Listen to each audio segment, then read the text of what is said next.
Muy buenos días, queridos hermanos, queridas hermanas. Es un placer estar con ustedes una vez más en un mes muy especial, el mes en que se celebra nada más y nada menos que los 500 años de la reforma, así llamada la Reforma Protestante. De hecho, el nombre puede quedar como la Reforma simplemente, uno de los eventos que transformó el mundo, transformó la manera en la que se entendía la Biblia, la manera en la que se entendía la iglesia, la manera en la que se entendía la salvación. Eso es lo que estamos celebrando de hecho, la celebración ha sido todo el año, especialmente en este mes y especialmente cuando se acerca cada vez más el 31 de octubre, la fecha en la que Martín Lutero, sin saber exactamente las implicaciones de lo que estaba haciendo, porque esa es la verdad, se acercó a la puerta del castillo de la catedral de Wittenberg, que quedaba dentro de la universidad, y clavó ahí en la puerta 95 tesis, con la intención de que los otros profesores de la universidad debatieran con él esas ideas. De hecho, las 95 tesis fueron escritas en latín, precisamente el idioma académico, el idioma en el que los profesores discutían, pues su intención era tener una discusión aburrida con un montón de profesores. Esa era la intención. Lo de aburrida se lo agrego yo, porque digamos es algo académico y todo, pero jamás se imaginó que ese documento, las 95 tesis, iba a ser uno de los documentos más leídos en toda la historia del cristianismo. Y de hecho iba a cambiar la manera en la que se percibía Dios, Cristo, la salvación, la escritura, la iglesia, la sociedad entera. Así que eso es lo que estamos celebrando en este mes.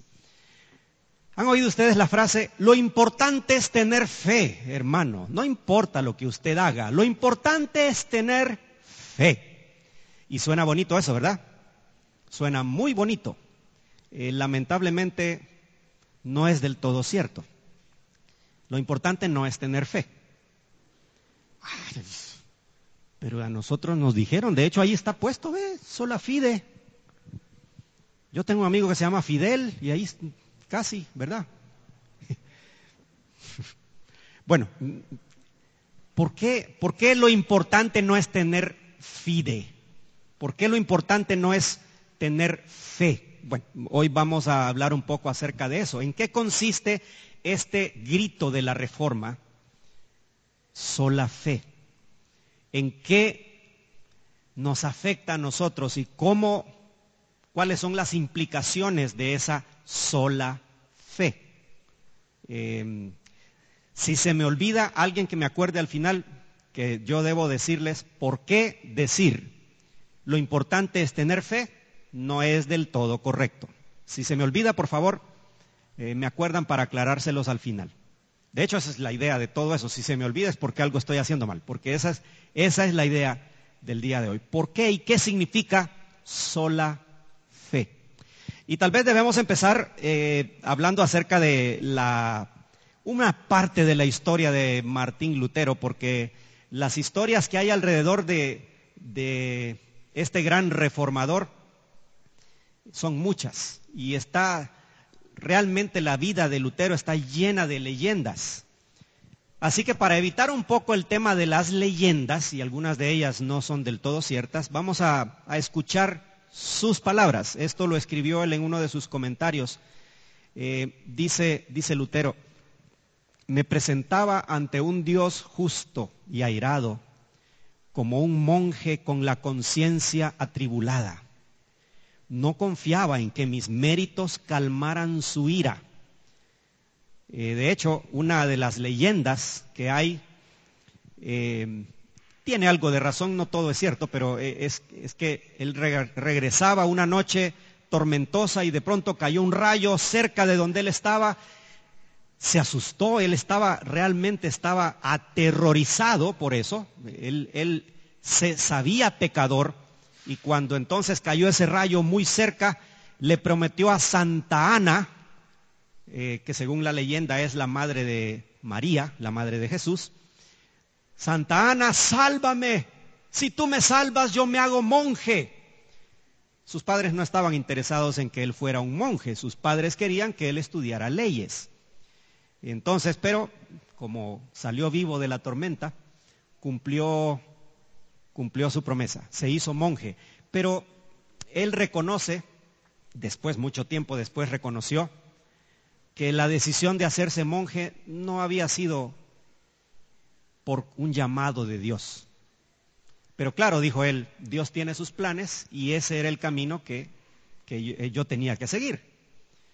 Pues recordando constantemente su pecaminosidad, él dice entonces: yo era una conciencia atribulada. Y es posible que algunos de los que vinieron hoy vinieron precisamente con la conciencia atribulada.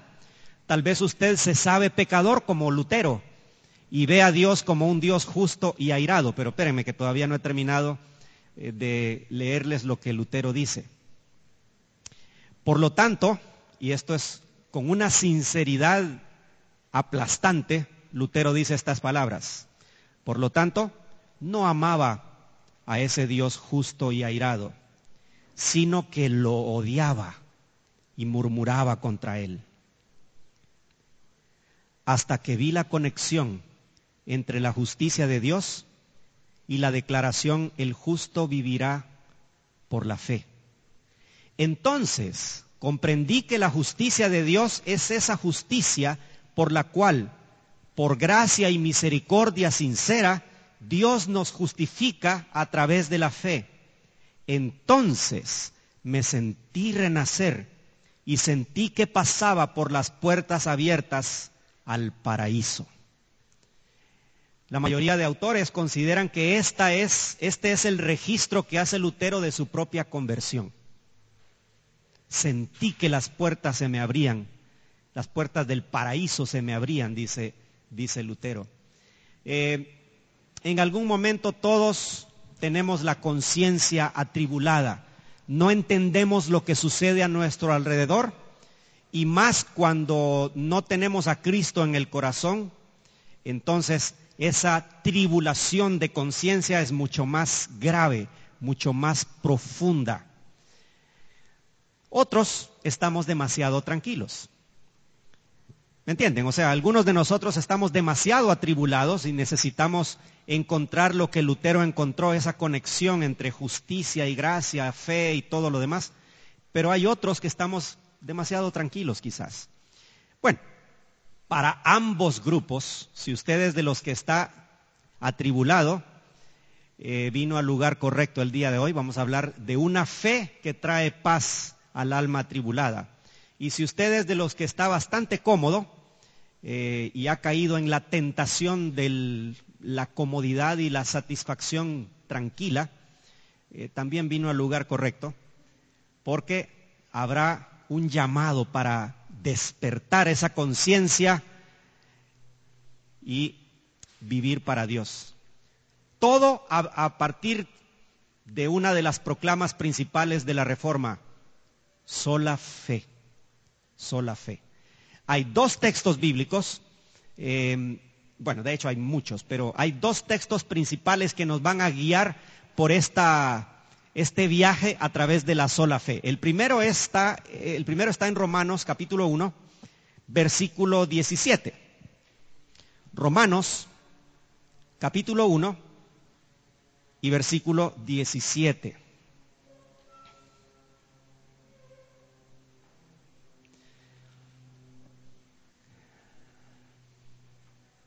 Romanos es el libro del Nuevo Testamento más cercano a lo que hoy llamaríamos una teología sistemática, es decir, un sistema teológico ordenado. Comenzamos aquí, seguimos acá, estas son nuestras ideas acerca de Dios y acerca de la doctrina. Romanos es lo más cercano a eso. La verdad es que el Nuevo Testamento no es un libro de teología, no lo es. Claro, tiene mucha teología el Nuevo Testamento, pero es un libro misionero, de hecho. Todo el Nuevo Testamento, las cartas y los libros, aún los evangelios, tienen como propósito ayudar a las comunidades cristianas en su labor de extender el evangelio. Y Romanos es lo más doctrinal que tenemos en el Nuevo Testamento en ese sentido. Los primeros 3 capítulos de Romanos tienen como propósito central decir lo siguiente. Si usted quiere un resumen de los primeros 3 capítulos de Romanos, es este: todos estamos condenados. Todos, absolutamente todos estamos condenados. ¿Ya? En el capítulo 1, el pagano está condenado. Ustedes pueden leer el final del capítulo 1. Los paganos están condenados. Tomaron la creación y la convirtieron en dioses y los adoraron en lugar de adorar al único Dios. Están condenados. El capítulo 2 es: los judíos están condenados también. El hombre las personas, las tribus, las culturas que se dejan llevar por su conciencia también están condenados. Y por si acaso le quedaba alguna duda, el capítulo 3 termina remachando diciendo: no hay justo ni aun uno, no hay quien haga lo bueno, no hay ni siquiera uno. Y entonces pone un montón de ejemplos ahí Pablo, diciendo, hasta citando el Antiguo Testamento: debajo de sus lenguas hay puro veneno. No hay justo, no hay ni siquiera uno. Y el famoso texto de Romanos 3:23, que la mayoría de nosotros lo sabemos de memoria, es casi el final de los 3 capítulos, es casi la conclusión. Por cuanto todos pecaron y están destituidos de la gloria de Dios. Claro, esa sería una muy mala noticia si no fuera porque el final del capítulo 3 reafirma que Dios tomó medidas ante esa condenación total de los seres humanos. Bueno, les doy todo este trasfondo para que entiendan de dónde viene el pasaje que vamos a leer a continuación. Romanos 1:17. De hecho, el 16 dice: porque no me avergüenzo del evangelio, porque es poder de Dios para salvación a todo aquel que cree, al judío primeramente y también al griego. No me avergüenzo, yo voy a ir a predicar, dice en el versículo anterior, en el versículo 15. Voy a ir a anunciar el evangelio allá porque no me avergüenzo. Voy a ir allá a predicar. Y ese evangelio que no me avergüenza, dice él, dice Pablo, en el evangelio, dice el versículo 17, la justicia de Dios se revela por fe y para fe, como está escrito: mas el justo por la fe vivirá. Martín Lutero era un hombre atribulado, monje ya, como parte de la orden de los agustinos. Ahí estaba en el monasterio y lo trasladaron. Bueno, de hecho, él tenía un montón de dudas. Y uno de sus mentores, Johannes Staupitz, tratando de calmar el alma atribulada y las dudas constantes que tenía Lutero. De hecho, dice la historia que la primera vez que le tocó oficiar la misa a Lutero como sacerdote, entró y le dice: ya le va a tocar, padre Martín, le dijeron a él. Y él estaba temblando de miedo, pero no por la gente a la que le iba a hablar, sino por la majestad de Dios.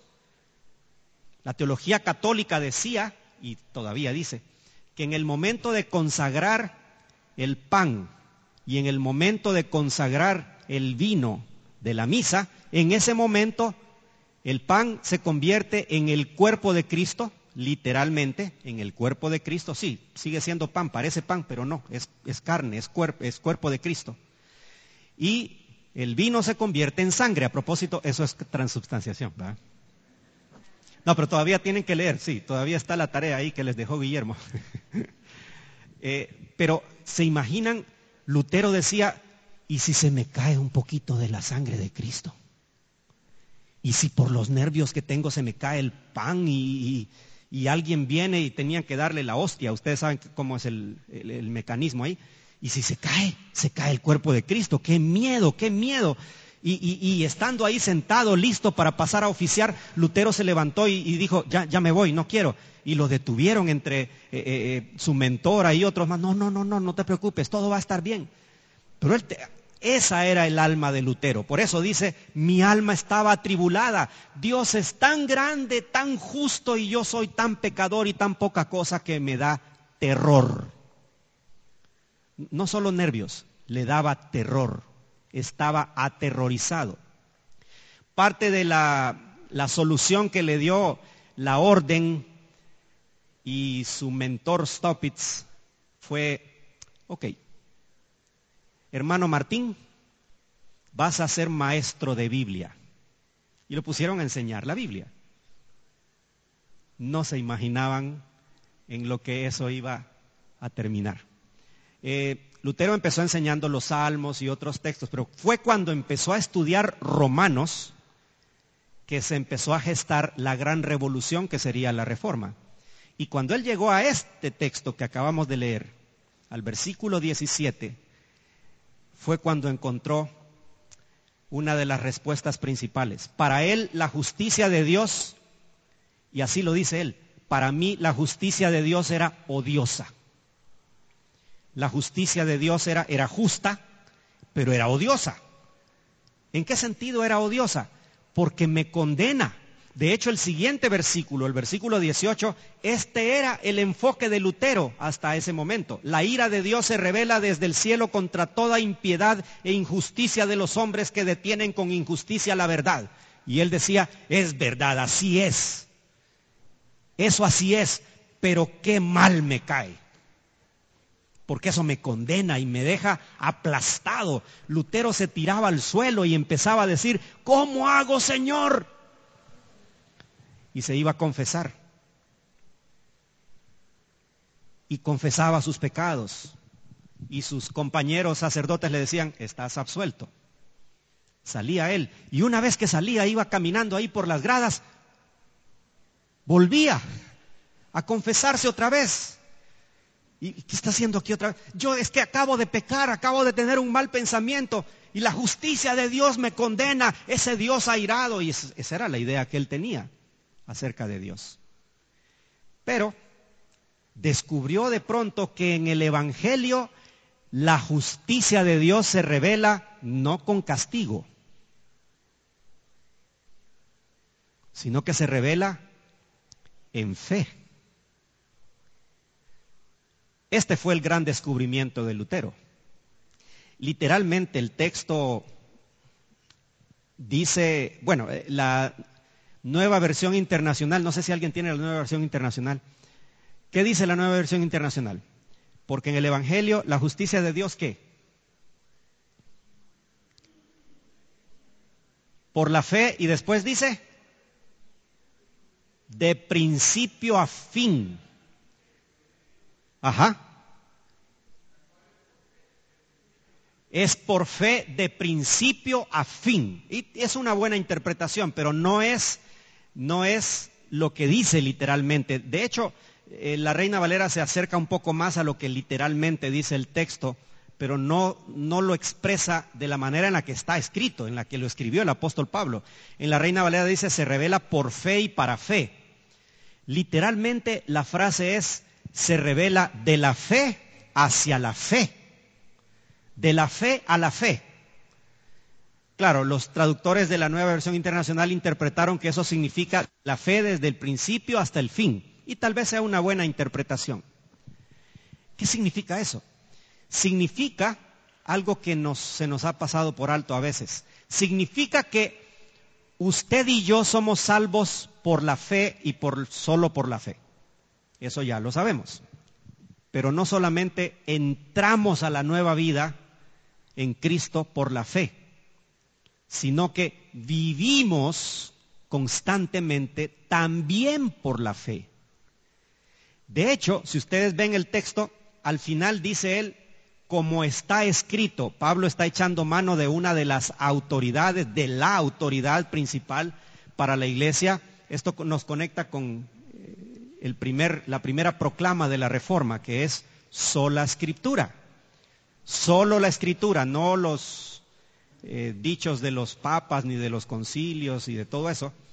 De hecho, los comentarios bíblicos de los hermanos que han estudiado esto nos ayudan mucho y hay que aprovecharlo. Lo que la iglesia ha dicho a través de los siglos nos ayuda también. Lo que la denominación nos dice ayuda, también nos ubica.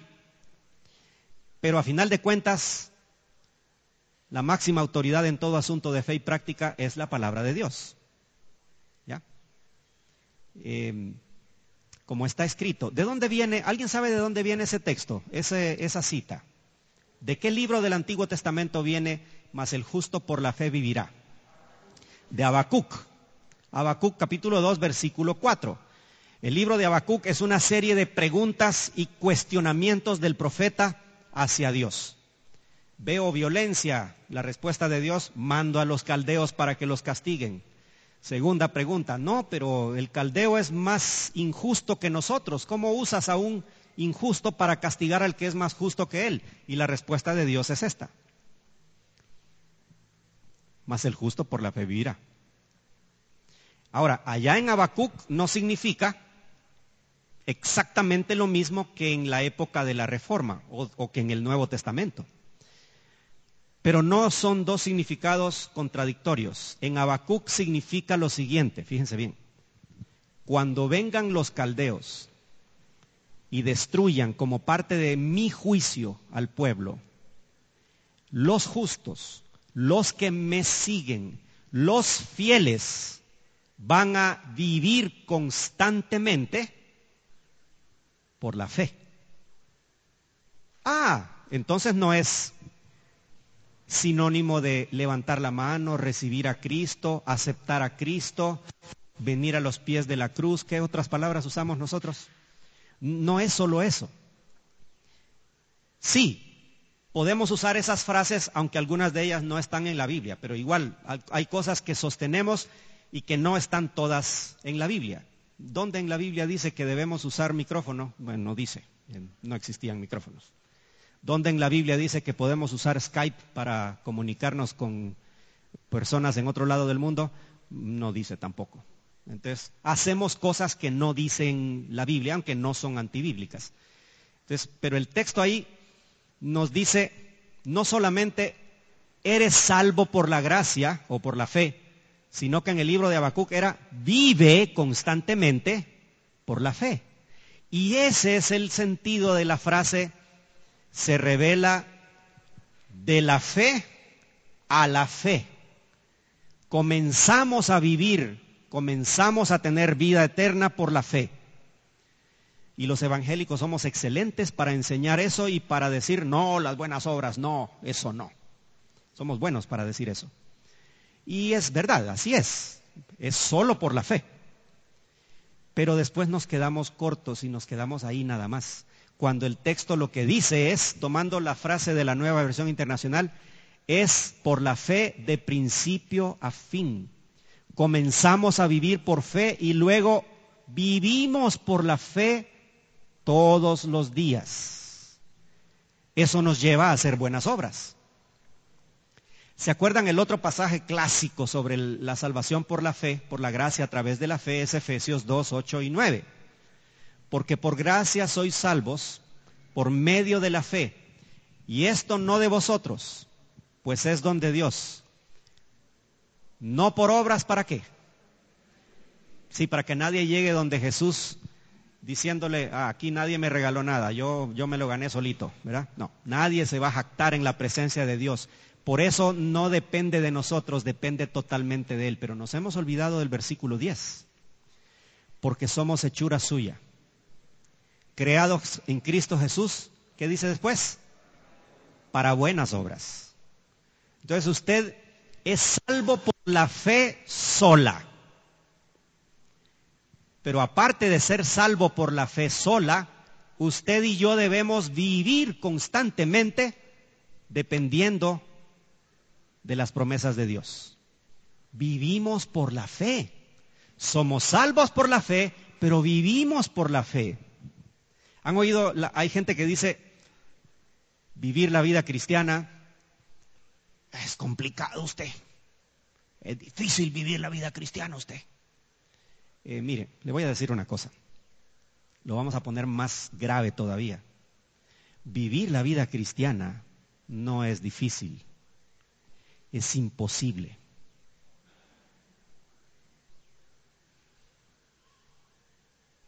Entonces vámonos, ¿verdad?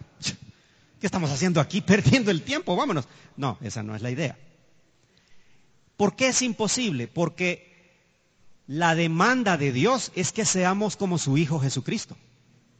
Para eso nos salvó. Eso dice el mismo libro de Romanos. Dice que nos escogió en Él antes de la fundación del mundo para que fuésemos hechos semejantes a su Hijo. Y eso no se puede. Es imposible. Nadie nunca llegará a ser exactamente como Cristo. ¿Y entonces de qué estamos hablando? Miren, la vida cristiana en nuestras propias fuerzas es imposible de vivir. Por eso debemos depender de la fe. La vida cristiana se vive por la fe.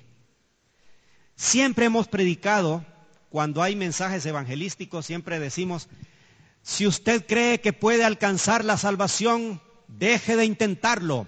No es por ir a la iglesia, no es por bautizarse, no es por dar limosna a los pobres, no es por ayudar a las organizaciones de ayuda y de caridad, no es por ninguna cosa que usted haga, no es por sus méritos. Todo eso estamos de acuerdo y le decimos amén. Pero nos detenemos ahí. ¿Por qué? ¿Por qué? Ahora yo le voy a decir otra cosa. ¿Cómo vivo yo igual que Cristo? ¿Cómo voy formando en mi propio carácter y en mi propia vida el carácter de Cristo? Bueno, le voy a repetir lo que decimos en los mensajes evangelísticos. No es por venir a la iglesia que usted va a ser cada día más semejante a Cristo. No es por bautizarse, no es por dar limosna, no es por ayudar a organizaciones de ayuda a otras personas, no es por ser buena gente, no es por sus méritos, es por la fe. Tito capítulo 2, versículo 12 dice, el versículo 11 dice que la fe se manifestó, la gracia se manifestó para salvación. Eso es cuando Cristo vino. Ahí se manifestó la gracia de Dios. Y el 12, que hay que conectarlo también, dice, enseñándonos. ¿Quién nos enseña? Nos enseña la gracia. La gracia es la que nos enseña a vivir en este siglo de 3 maneras. Sobria, que no significa simplemente que no vamos a tomar licor, no. Significa que tengo autocontrol en mi propia vida. Es posible que usted nunca se emborrache de licor, pero es posible, hay algunos de nosotros que estamos borrachos de televisión. Hay otros que estamos borrachos de celular, de Facebook. Hay otros que estamos borrachos de deporte, de trabajo.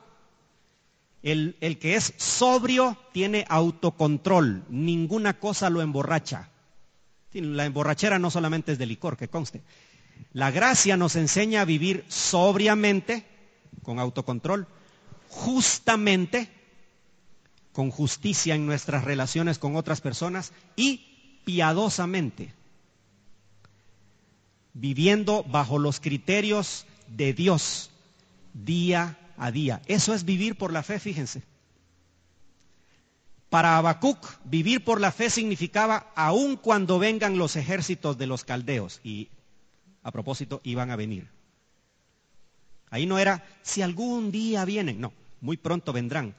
Aún en medio de esas invasiones, aún en medio de los temblores y los terremotos, aún en medio de 3 huracanes al mismo tiempo, eso sucedió hace una semana, ¿verdad? 3 huracanes al mismo tiempo. Y temblor en México, tembló aquí en Guatemala, fue una cosa. Y la gente decía, ya viene el Señor, no es por eso, pero sí, ya viene el Señor, pero no es por eso, que conste. Pero aún en medio de eso, hay que vivir por fe. ¿Me explico? Usted comienza a vivir su vida cristiana por fe y continúa constantemente, día a día, viviendo en la fe, dependiendo de las promesas de Dios. Ese es el primer pasaje. Así que Lutero descubrió que la justicia de Dios no era castigo. La justicia de Dios es el Evangelio. El Evangelio revela la justicia de Dios a través de su fe. Usted comienza a vivir por fe y continúa viviendo por la fe. Ahora, no hemos dicho qué significa fe todavía. Vamos a ir al segundo pasaje. El segundo pasaje es Romanos capítulo 3, ¿sí? El pasaje que termina toda esta primera sección del libro de Romanos, donde habla acerca de todos estamos condenados.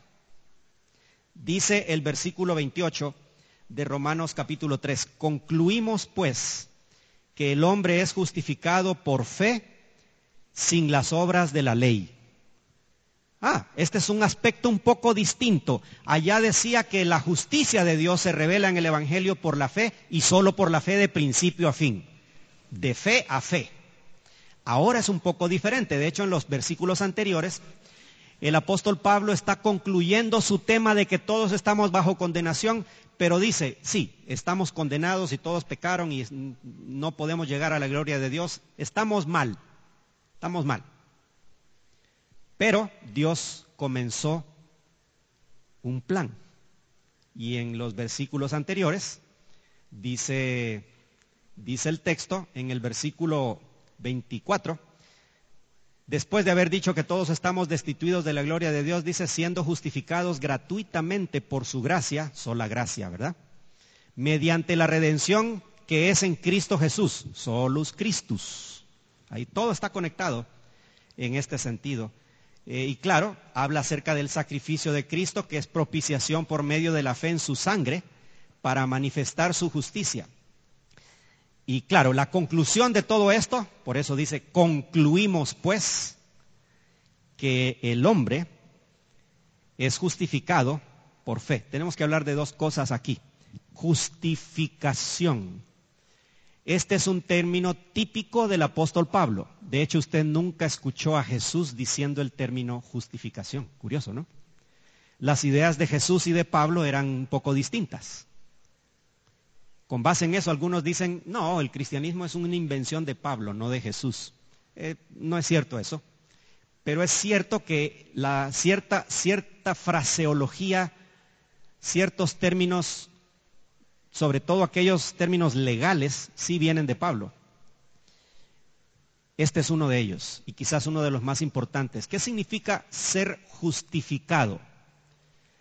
Es un término que viene de las cortes de justicia del siglo I. Cuando el juez declara, después de pesar la evidencia, declara a las personas inocentes o culpables. Lo que Pablo está diciendo aquí es, ¿cómo somos justificados? Una cosa es cuál es el origen de la salvación. Eso es obra de Dios. La salvación es obra de Dios. La salvación es por la gracia. Y de eso se trata esa otra proclama de la Reforma. Sola gracia. Solo es por gracia. ¿Cómo somos justificados? ¿Cómo soy declarado inocente? ¿Cómo soy declarado justo? Yo no soy justo. Usted tampoco. Pero todos nosotros, si tenemos a Jesucristo en el corazón, hemos sido declarados justos. Hay una diferencia entre las dos cosas, ¿verdad? Hay una diferencia. No soy inocente, pero soy declarado inocente por la justicia de Jesús. En la salvación se operan dos eventos. De hecho hay varios, pero uno de ellos es el perdón de los pecados, que eso significa restar, si lo queremos ver matemáticamente, restar todos nuestros pecados, que son borrados totalmente. Pero al mismo tiempo, no solo es restar los pecados y dejarnos ahí, sino que es sumar la justicia de Cristo. Somos justificados porque Cristo hizo méritos para que fuésemos justificados, porque Cristo a través de su sacrificio pagó el castigo que todos nosotros merecíamos. Eso es justificados. ¿Y por qué de fe? De nuevo aparece aquí que somos justificados por la fe. Mírelo así. El que tomó la iniciativa, todo el plan de salvación fue Dios. Cuando hablamos de lo que Dios hizo, hablamos de gracia. ¿Ya? Cuando hablamos de lo que el ser humano hace muy entre comillas, porque no existe, no es un requisito, ¿verdad? Porque entonces ya no sería por gracia. Cualquier requisito que usted le ponga a la salvación, entonces ya no sería por gracia. Pero sí hay algo que debemos hacer, hay una respuesta. La respuesta es diferente del requisito. La respuesta del ser humano es una respuesta de fe. ¿Por qué? ¿Por qué no somos universalistas y decimos que si Dios ya hizo todo, entonces todos son salvos? Porque Dios no quiere hacer nada en contra de nuestra voluntad. Es simplemente la respuesta de fe. Y ahora sí, ¿qué significa fe? Les voy a dar un resumen rápido de lo que significa la fe, porque ya dijimos que uno entra a la vida eterna por la fe y también vive constantemente por la fe. Entonces debemos repasar qué significa la fe. La palabra fe es la palabra pistis. Aparece en el Nuevo Testamento muchas veces. Y claro, significa creer, poner la confianza en algo totalmente. Ahora, ojo, la fe no significa que yo le pregunto a usted, ¿usted cree que Cristo vino al mundo? Sí. ¿Usted cree que Jesús murió? Sí, yo creo que Jesús murió. ¿Usted cree que Jesús murió por usted? Sí, creo que Jesús murió por usted. Hermano querido, es usted mi hermano. ¿Ah? Eso es. Entonces, media Guatemala es verdaderamente creyente, sí, o casi toda Guatemala debería decir. Porque son pocas las personas que le van a negar esos hechos históricos a usted. Pero la fe no solamente es una aceptación intelectual de ciertos hechos históricos. Como que si yo le pregunte a usted, que en este mes se celebra también el descubrimiento, entre comillas, de América, ¿va? Entre comillas, porque eso no es descubrimiento. Pero bueno, ¿usted cree que Cristóbal Colón vino? Sí, así lo dicen los libros de historia. ¿Y usted cree que fue el 12 de octubre de 1492? Sí. Ajá. ¿Y qué significa eso para su vida? La verdad es que nada. Ahora nada. ¿Estamos hablando de lo mismo cuando hablamos de la fe? Respuesta, no, no estamos hablando de lo mismo. La fe es algo integral de la vida. Tiene 4 elementos. No los voy a explicar a fondo porque sería mucho, pero tiene 4 elementos y les voy a ayudar. 2 elementos comienzan con la letra C y 2 elementos comienzan con la letra D. Esto es la fe y este es el corazón de la fe. En primer lugar, la fe incluye conocimiento. Sí, usted necesita saber que Cristo vino, que Cristo murió, que murió por usted y por qué murió por usted. Todo eso es conocimiento, está a nivel intelectual, nada más. El segundo elemento, que también es con C, es convicción. Ahora, la convicción va más allá que simplemente saber algo o tener una información. La convicción implica los sentimientos, implica, de hecho la palabra implica que viene de adentro, de las entrañas, de lo más profundo. La intuición me dice que esto es verdad. Entonces vamos a decir que esto es sentimiento de que yo tengo la verdad, un convencimiento de que tengo la verdad. Les pongo un ejemplo de convicción. Si yo les digo, ¿usted cree que va a llover? Y usted me dice, sí. O tal vez me dice, no va a llover. Se nota que no va a llover hoy. Ok. Pero si usted me dice, yo creo que va a llover, y no saca usted el paraguas, entonces no es convicción. Es una simple idea. Ahora, si yo lo miro a usted con un capote y con un paraguas y con botas de hule, entonces es convicción. Esa sí es convicción. De hecho, usted está convencido que va a caer un diluvio casi por si se pone todas esas cosas, ¿verdad? Entonces, la convicción es eso. Conocimiento del sacrificio de Cristo, convicción de que esto es absolutamente cierto y que es lo que yo necesito para vivir. Tercero, ahora las otras 2 comienzan con la letra D. En tercer lugar, fíjense bien, ya llevamos 2, conocimiento, que es algo intelectual, y convicción, que es ese sentimiento y ese convencimiento profundo de que estoy en la verdad. En tercer lugar, dependencia. O sea, yo dependo totalmente, dejo las otras cosas que me pueden salvar y dependo solo de esto. En este caso del sacrificio que Cristo hizo a mi favor. Dependencia. Y en cuarto lugar, descanso. Descanso en ese sacrificio de Cristo. De hecho, no solamente en el sacrificio de Cristo, en la promesa que Dios hizo y que está reflejada en ese sacrificio de Cristo. ¿Me explico? Creo que esas 4 palabras nos ayudan mucho. Le pongo una ilustración que a mí en lo personal me ha ayudado mucho. Usted va con el médico y usted le dice al doctor, fíjese doctor que tengo un dolor en la garganta y me duele y tengo fiebre. Bueno, inmediatamente el médico le dice, usted tiene una infección, necesita tomarse este antibiótico, tómeselos 2 veces al día por 7 días. ¿Verdad? Todos hemos tenido esa experiencia. Bueno, ok.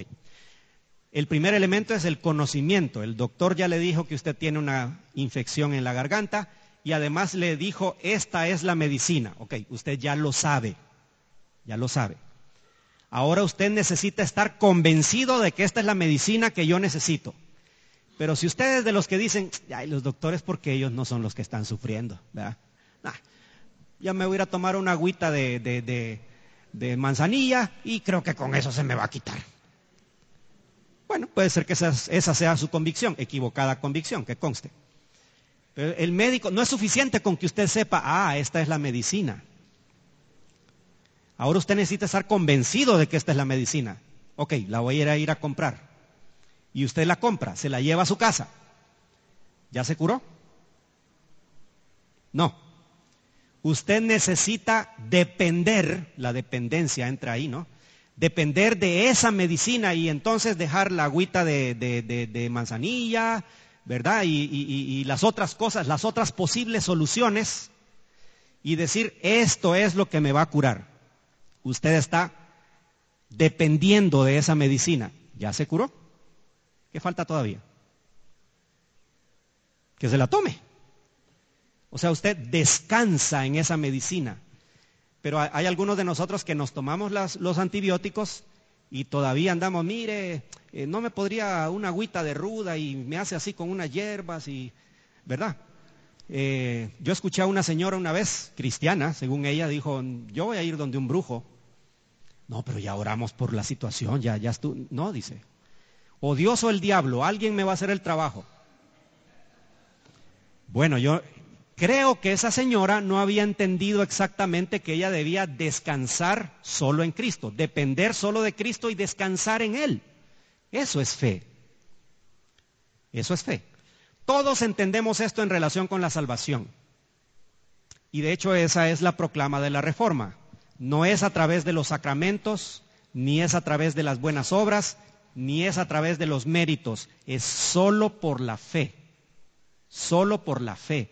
Yo conozco lo que Dios está haciendo, sé lo que Dios está haciendo, estoy convencido de que Dios tiene razón y que eso es lo que tengo que hacer. Luego dependo de Dios totalmente y de sus promesas. Y por último, descanso y pongo toda mi dependencia.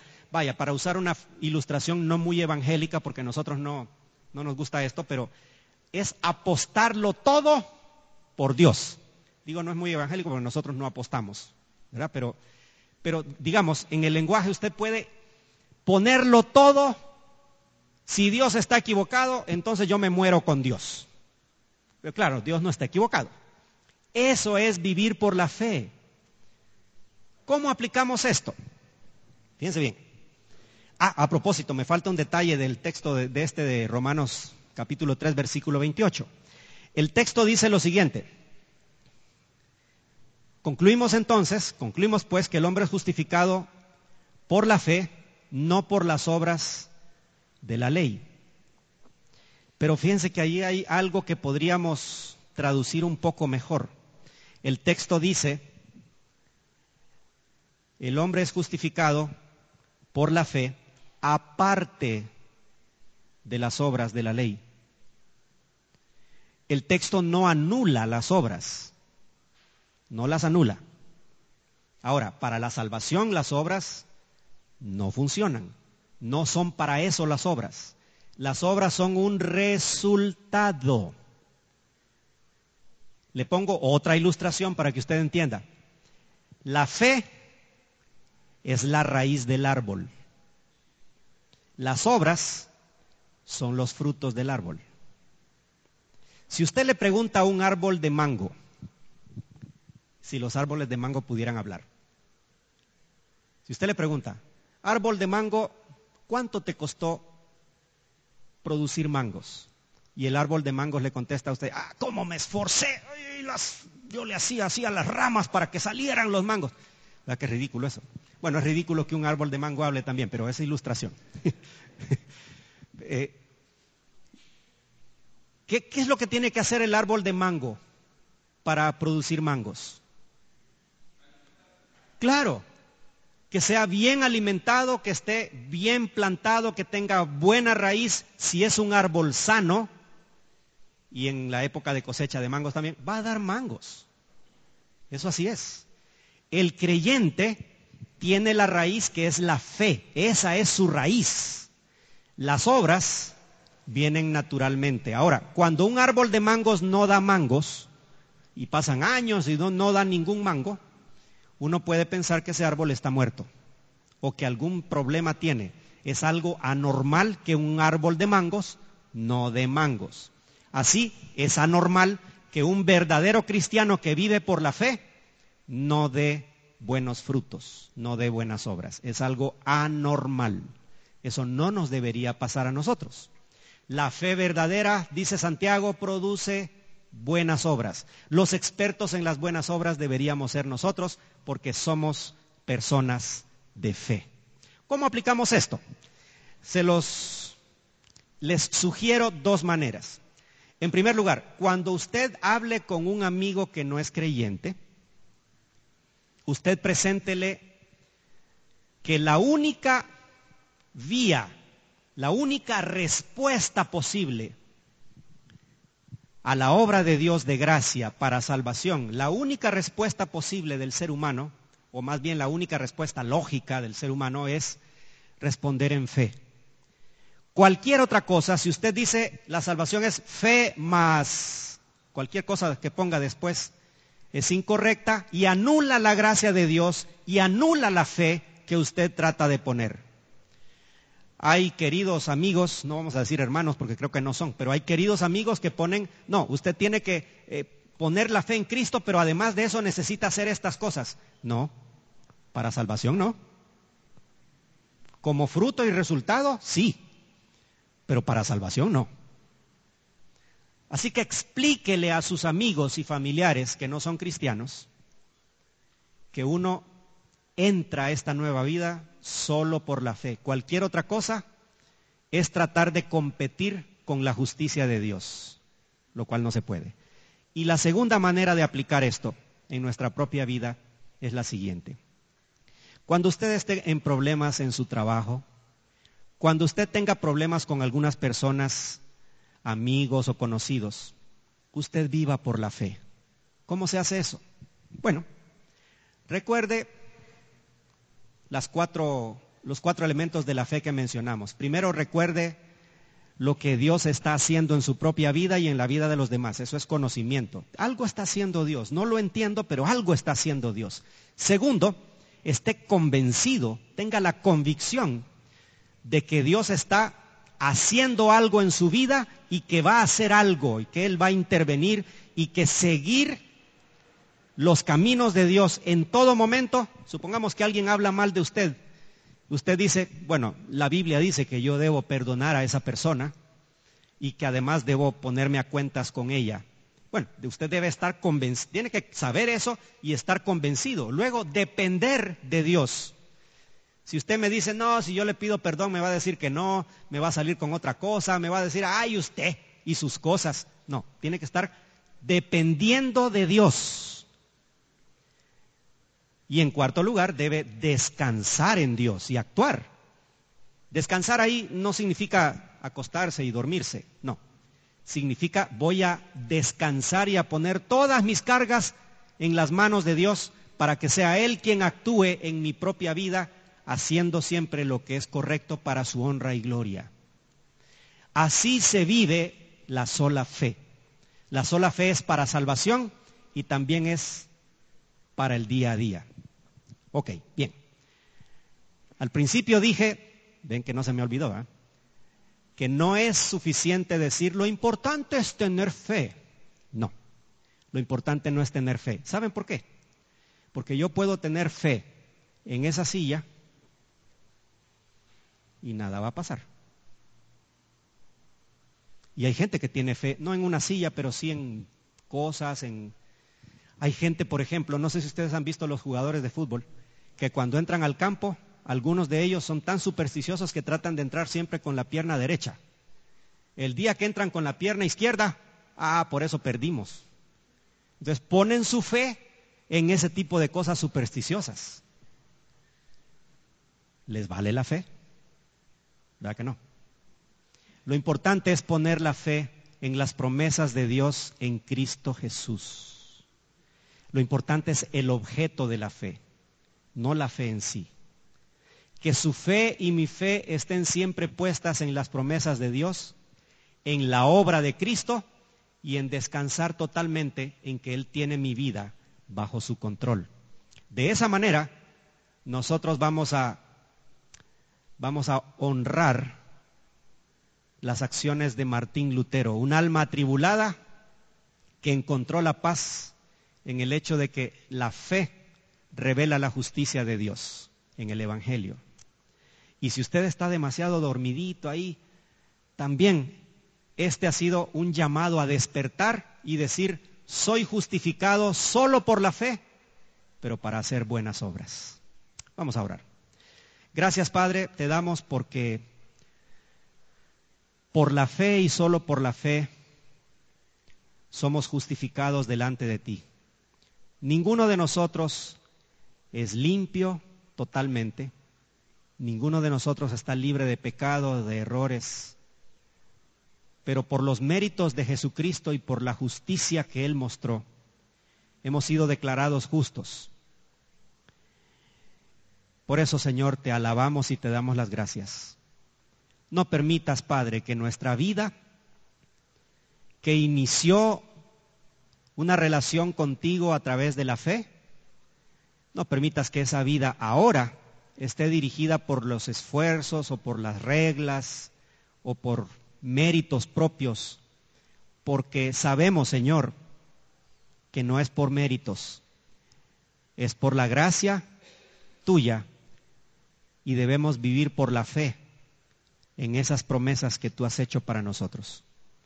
Te agradecemos por la oportunidad y el privilegio de celebrar este acontecimiento tan importante en la historia del mundo, la Reforma.